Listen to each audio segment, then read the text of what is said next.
Assalamualaikum warahmatullahi wabarakatuh.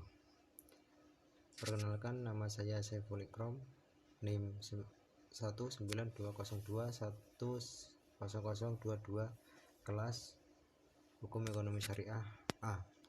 Di sini saya akan menjelaskan materi yang berjudul para pihak dalam perjanjian arbitrase, disusun guna memenuhi tugas mata kuliah arbitrase syariah.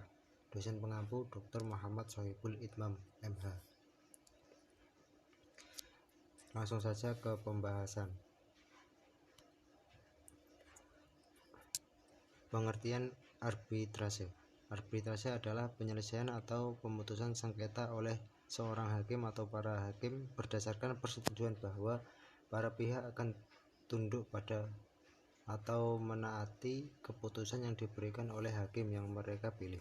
Menurut Undang-Undang Nomor 30 Tahun 1999, yang dimaksud arbitrase adalah cara penyelesaian suatu sengketa perdata di luar peradilan umum yang didasarkan pada perjanjian arbitrase yang dibuat secara tertulis oleh para pihak yang bersengketa. Pengertian perjanjian arbitrase. Perjanjian arbitrase merupakan kesepakatan tertulis yang dibuat oleh para pihak untuk memilih cara penyelesaian sengketa melalui arbitrase terhadap sengketa yang akan terjadi maupun terhadap sengketa yang telah terjadi di antara mereka. Pasal 9 ayat 1 UU AA PS mengatur bahwa dalam hal para pihak memilih penyelesaian sengketa melalui arbitrase setelah sengketa terjadi, persetujuan mengenai hal tersebut harus dibuat dalam bentuk perjanjian tertulis yang ditandatangani oleh para pihak. Dalam penjelasan disebutkan cukup jelas ketentuan tersebut mengatur perihal kesepakatan para pihak untuk mengadakan perjanjian arbitrase tentang pemilihan arbitrase secara cara untuk menyelesaikan sengketa.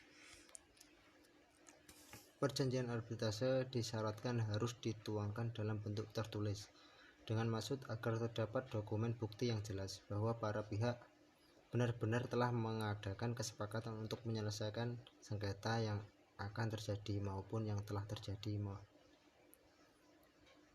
Perjanjian arbitrase tertulis tersebut harus ditandatangani oleh para pihak. Para pihak yang bersengketa dalam perjanjian arbitrase, yaitu pihak-pihak dalam perjanjian arbitrase itu sendiri, pihak ketiga, para pelaksana atau aparat penegak yang berhubungan dengan perjanjian.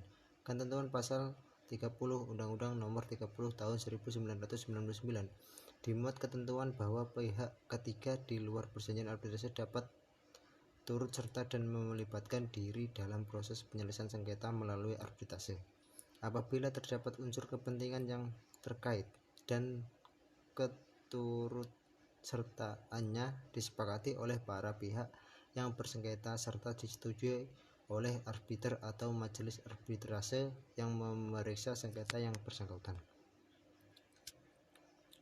Penyelesaian sengketa para pihak yang telah terkait dalam perjanjian arbitrase.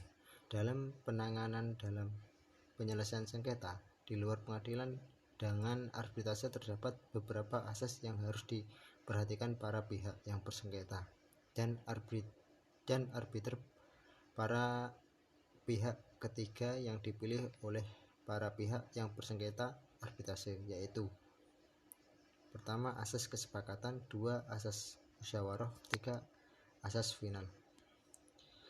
Berdasarkan asas arbitrase di atas yang dimaksud, pertama, asas kesepakatan adalah kesepakatan antara pihak penggugat dan yang tergugat untuk menyelesaikan perkaranya melalui pihak ketiga di luar pengadilan.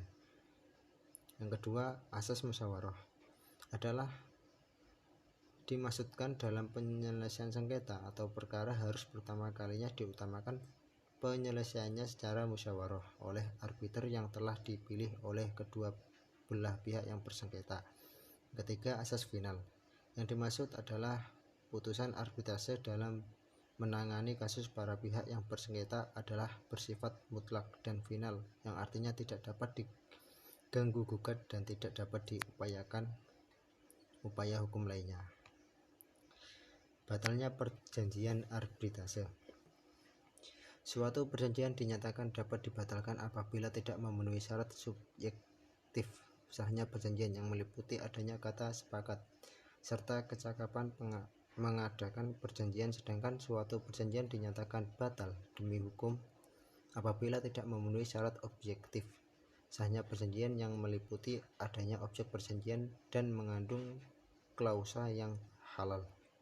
Dalam konstruksi 1320 KUHP Perdata, suatu perjanjian termasuk perjanjian arbitrase dinyatakan batal demi hukum karena tidak memenuhi syarat objektif sahnya perjanjian, yaitu perjanjian tersebut tidak memiliki objek tertentu serta perjanjian tersebut bertentangan dengan klausa yang halal.